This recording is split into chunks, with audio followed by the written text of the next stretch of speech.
When I was 5 years old, we moved out to the country. And there was only one family anywhere close to us, and they only had a daughter.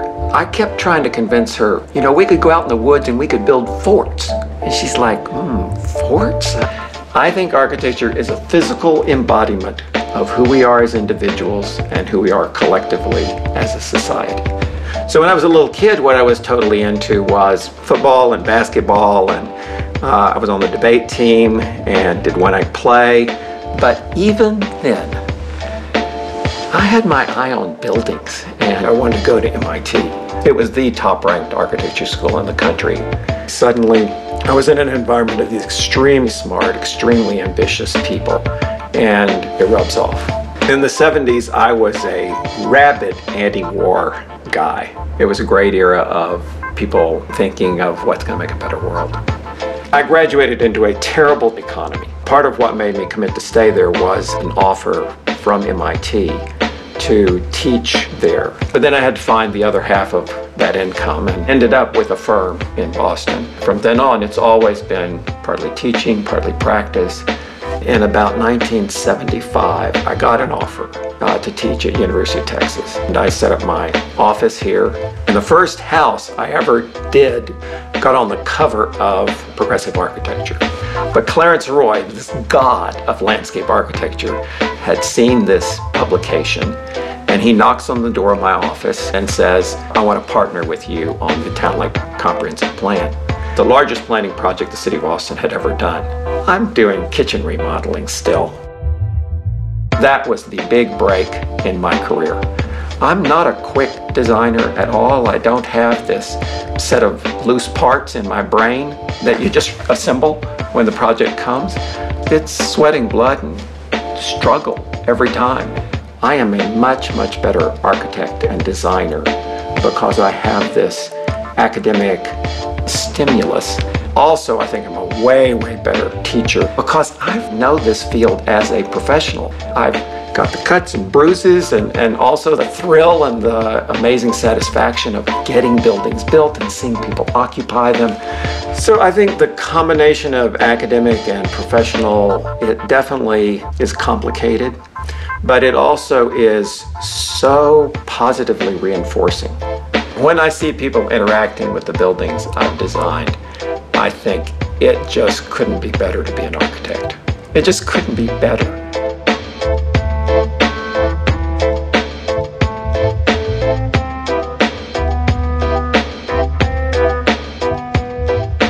Probably the ultimate example of that with me is the airport.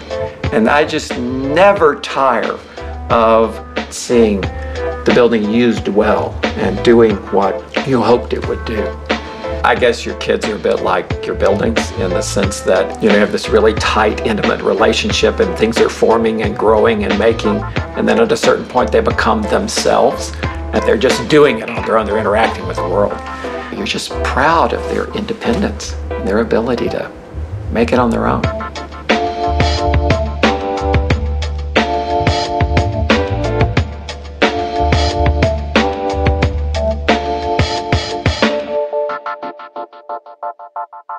Larry Speck was born in Friendswood, Texas, population 900 people at birth. In high school, he was an athlete, he sang in the choir, and was elected president of his class for 4 years running.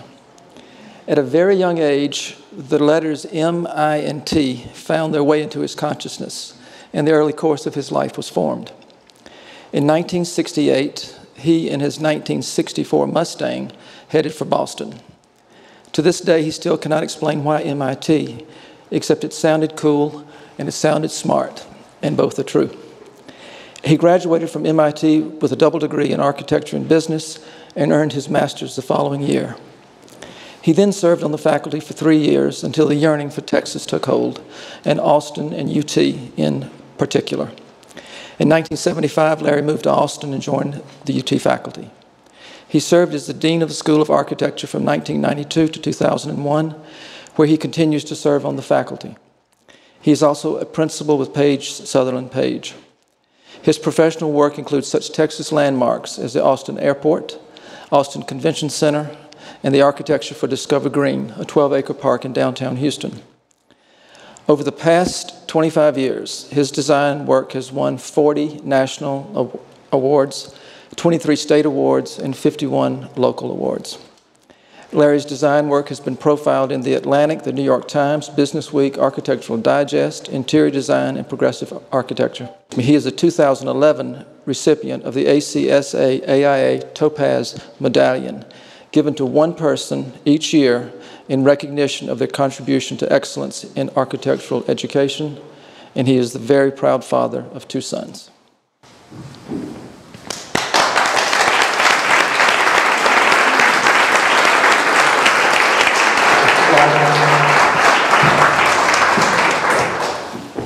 So you dance in these two parallel worlds, pretty effortlessly, it seems. Holy shit, not effortlessly. I worked my tail off. Yeah, I know. But you make effortlessly, did you hear that? But you make it look easy.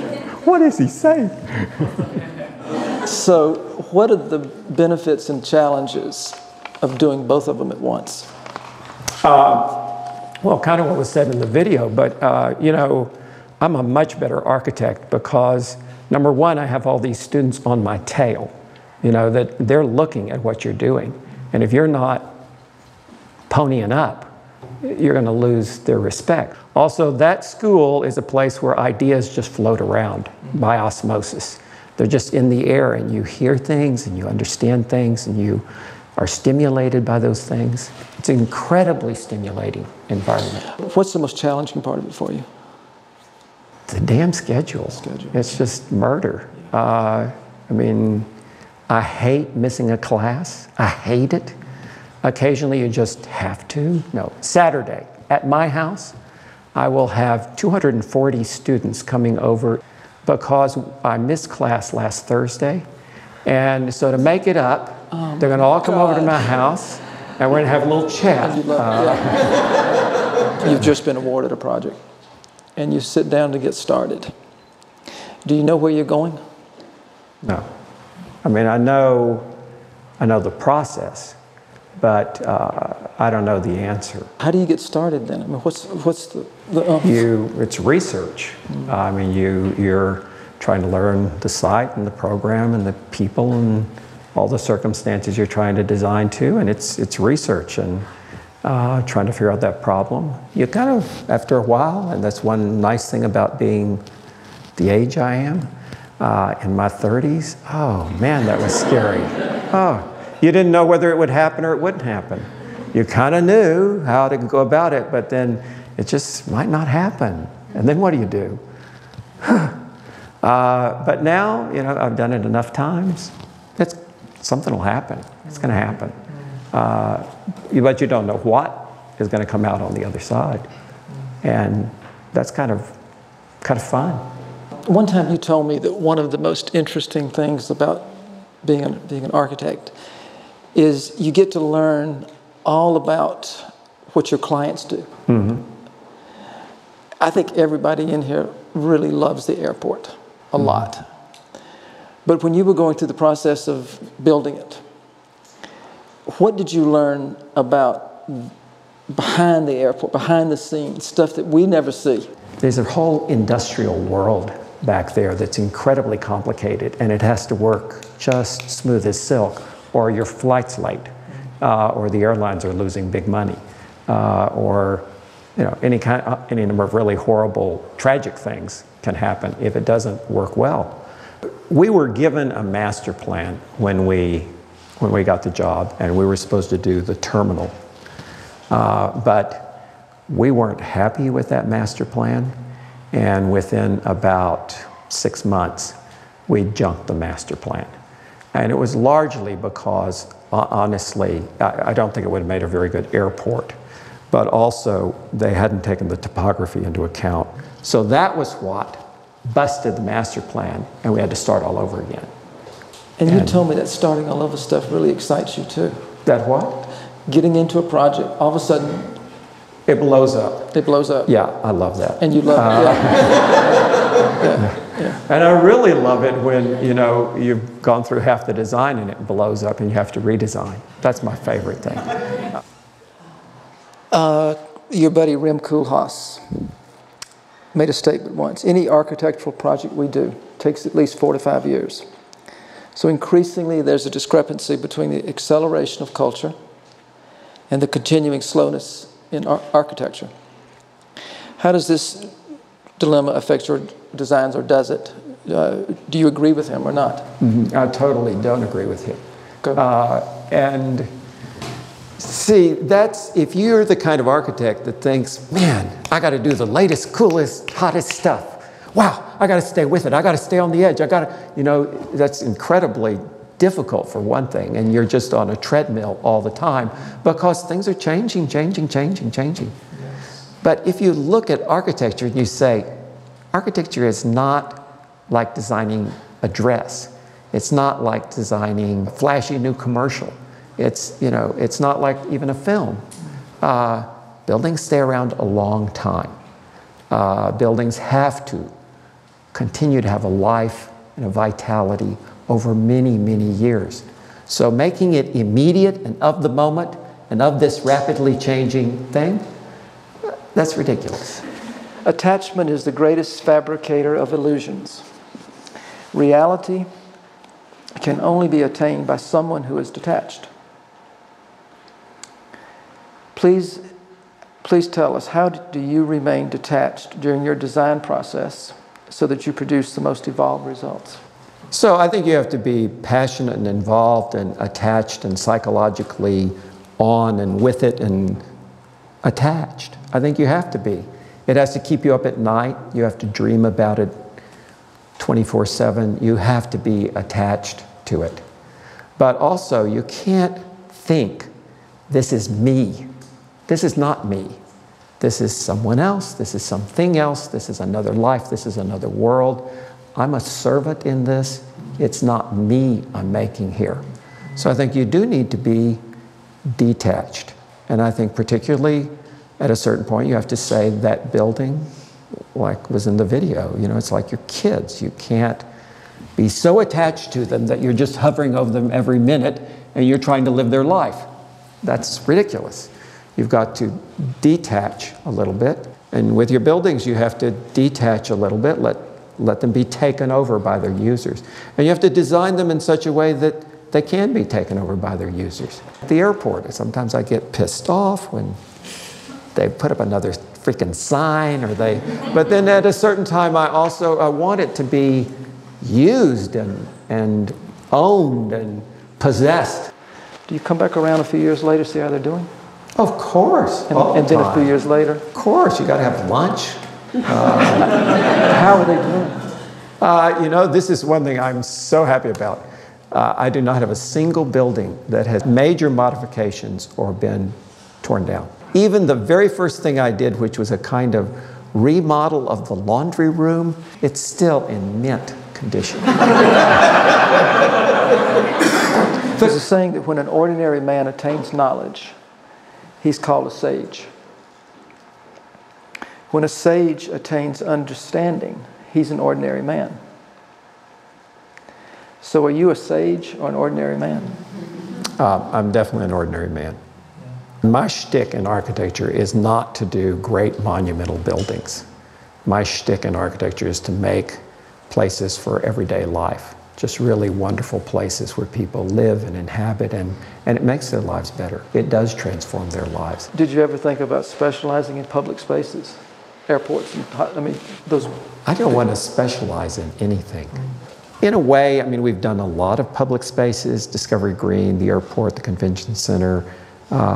We've done a whole lot of governmental buildings, the FBI, Alpine Courthouse. What did you learn about the FBI? I can't tell you. I could tell you, but I'd have to shoot you all. In the interview, I said, if we get this job, I want to totally get under your skin. I want to know what you do here, and I want to make a building that helps you do what you do better. And they said, the very best thing is if we've got a training program that runs for 8 weeks on Thursdays. You should be a part of that training program. And so I went down there 1 day a week for 8 weeks. I got to see what was in the trunk of their cars and to see, what kind of people they are. And I got huge respect for them, and some of it, honestly, I can't talk about. I got a security clearance and signed my life. But they do cool things inside that building. With your permission, I was able to speak with some of Larry's friends and cohorts, and I asked them what they thought of Larry. They said he's a jerk. Oh, damn. I thought I edited that list. I thought I paid those people.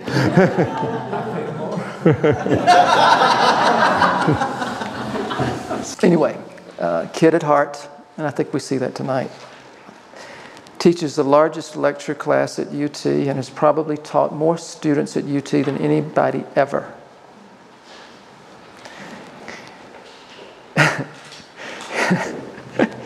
His passion and enthusiasm will wear you out. That happens too. Yeah. His work is well-tailored, never fussy. He's gotten himself involved in politics so that he helps politicians understand the importance of architecture. Thank God. He may be the most well-known educator in Texas. I worked closely with Larry for a year before I finally saw him eat a meal that involved utensils.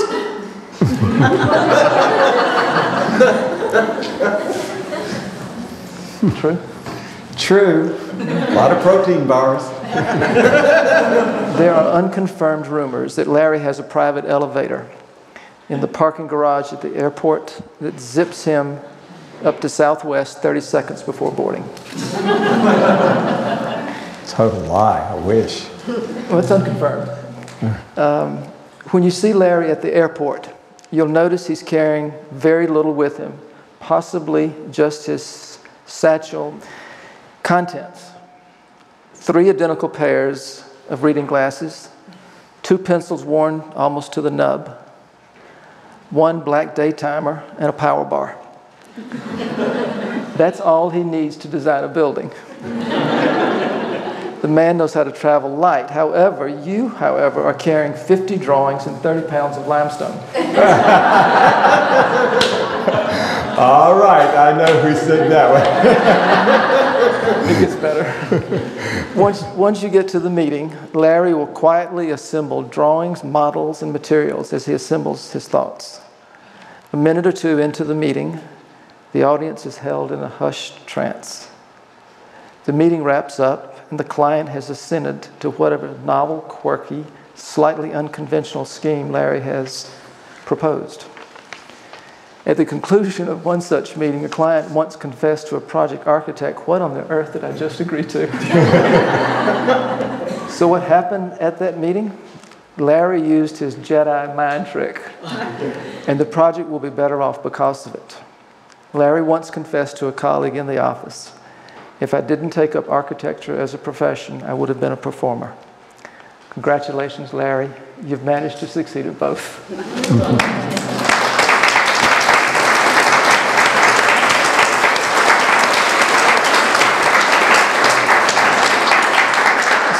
So now I'll open it up to questions from any of you to ask Larry. Please. I read an interview in which you talked about how you value density Mm-hmm. development and all the benefits of density, and yet we live in a culture that doesn't seem to value density. Mm-hmm. I was wondering, as an architect, how you sell the concept of density, how you sell the concept of its benefits versus its disadvantages. So honestly, one reason for having those 240 students over to my house on Saturday is to sell them density. I take every opportunity I possibly can to get foaming at the mouth, rabid about how much I believe in density. I'm sorry, but we can't have all these big plots of land with a single family house in it, which then means so many extra miles of roads and infrastructure, which means so much more consumption of water to water that lawn, fertilizer, and pollutants to keep it green. Single-family houses inherently are not efficient in terms of heating and cooling because they've got so much perimeter around them, whereas dense buildings, multifamily buildings, are so much more efficient. Now, I think we as architects need to figure out a way to make the lifestyle that people enjoy, the privacy, the sense of space, the openness, the connection to nature. We have to keep that, but we need to make it in a denser environment. Until you live in an urban situation and you understand that it's an amazing lifestyle, you just can't comment on it. And I'm not saying everybody has to do it, but we need to have that option for lots of people in lots of demographic groups. And I'll guarantee you, if the option's there, people are going to suck it up. I have real problems with anything in Austin that is promoting sprawl. Even the commuter rail, which most people like me are all in favor of a commuter rail. But if you make it easy to go out to live in Leander and work downtown, that means that out in Leander you've got car culture and people are still dependent on this pattern that is not sustainable. Which politician do you think has been the best patron for good architecture? Kirk Watson. Kirk Watson when he was mayor, and Will Wynn too. Both of them were just, they made a huge difference in our city. And I actually do think politicians at the municipal level have the most impact on architecture. What can Barack Obama do? Probably nothing. If he could, he probably wouldn't anyway. But I think on the local level, that's where you really need to, we need to have educated politicians. And we've had some really, really good ones in Austin. Our downtown wouldn't be what it is if it weren't for Kirk and Will. Okay, I'm going to close the evening by asking you 15 questions, rapid fire, no thinking, just answer the questions. Okay. First, gut reaction. How does good design arise? Slowly. Are you conscious of design right now? You bet. What do you value most in friends? Intimacy. The quality you most like in a man? In man? In a man. In a man? Heart. The quality you most like in a woman? There are a lot. Probably stimulus. Where is good design? Everywhere if you're looking for it. I agree. Finish this thought, please. There is no time for... There's no time for all the amazing things you can do with your life. When is happiness? Happiness is when you're at peace with yourself. What's your favorite food? Protein bars. It must be. It's gotta be. Everybody else thinks so, at least. What's your favorite word? Extraordinary. What should we all be doing for design? We. Advocating, educating. Supporting. Yeah. What natural gift would you like to possess? Good looks.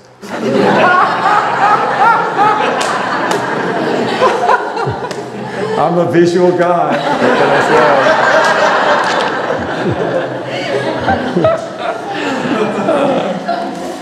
say? Last question. What's next?